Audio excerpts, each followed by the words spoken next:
tekan tombol subscribe, nyalakan lonceng. Assalamualaikum warahmatullahi wabarakatuh. Jumpa lagi dengan Patop Official, channel inspirasi bagi para patop Satgas Pantas. Bersama saya, Letda CTP Dodi Pujiaratmoko, Patop Satgas Pantas RI RDTL Sektor Timur, Yonif Radar Khusus 744 Satya Yuda Bakti. Samodok.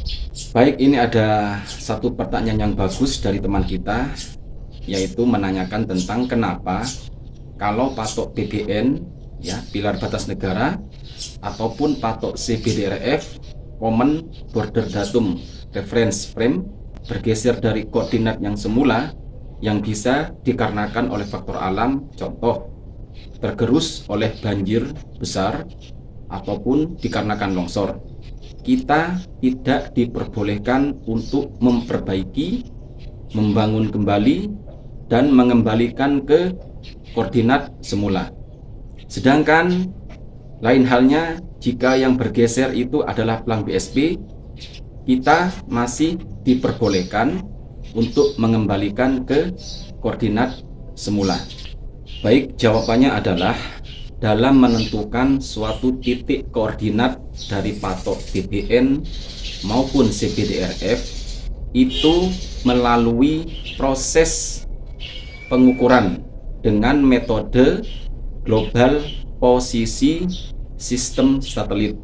Yang saya tahu biasanya menggunakan alat yang dinamakan GPS Trimble, di mana alat tersebut mempunyai tingkat ketelitian yang tinggi yang mencapai nilai sentimeter bahkan sampai milimeter.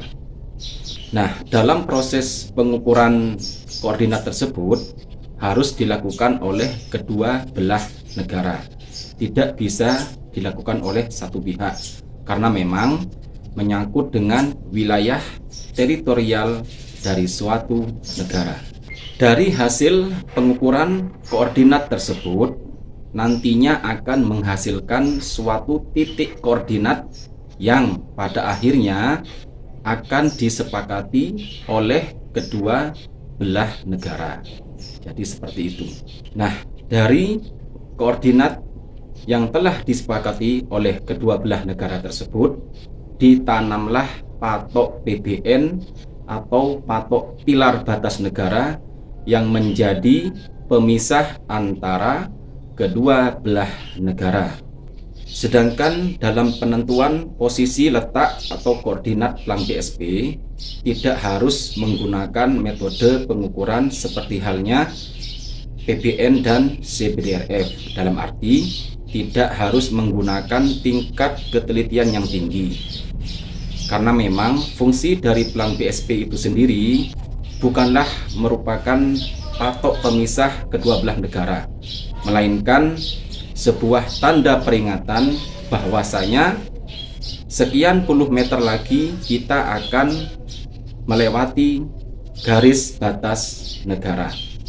Dan penentuan posisi pelang BSP itu antara 25 sampai 50 meter sebelum melewati garis batas negara, tergantung dari kondisi medan di lapangan.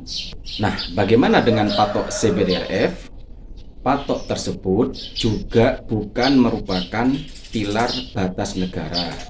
Akan tetapi, patok CBDRF adalah patok referensi yang digunakan dalam penentuan titik koordinat pilar batas negara atau yang disingkat dengan PBN.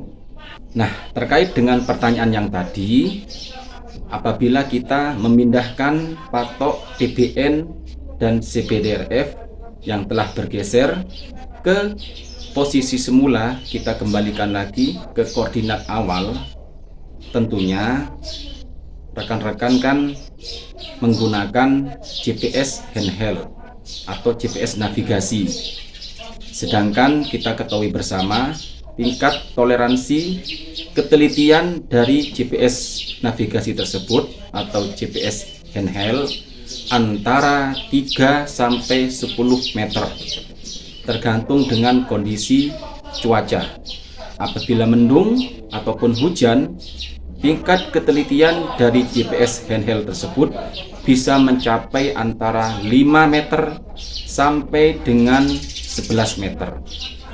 Jadi sangat bertolak belakang dengan tingkat ketelitian yang menggunakan metode pengukuran global posisi sistem satelit dengan menggunakan alat yang saya sebutkan tadi, yaitu GPS Trimble, di mana tingkat ketelitiannya bisa mencapai sentimeter bahkan sampai dengan milimeter. Lain halnya dengan plang DSP yang mana penentuan posisinya tidak terlalu menggunakan koordinat dengan tingkat ketelitian yang tinggi. Maka dari itu, apabila plang DSP tersebut bergeser, kita masih diperbolehkan untuk mengembalikan ke posisi semula.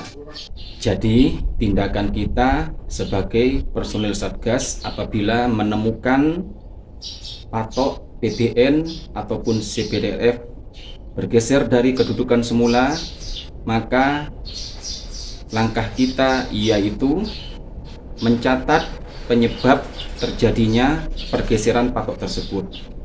Kemudian juga mencatat jarak pergeserannya berapa meter, sudutnya berapa derajat, kemudian menancapkan bendera merah putih di posisi atau koordinat awal dari patok tersebut sebagai tanda bahwa patok PBN ataupun CBDRF telah hilang dari kedudukan semula.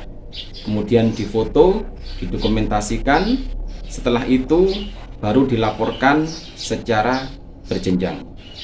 Dan apabila bagi masyarakat yang menemukan kejadian serupa dapat melaporkan ke pos Satgas Pantas terdekat, sehingga personil pos nanti akan yang menindaklanjuti.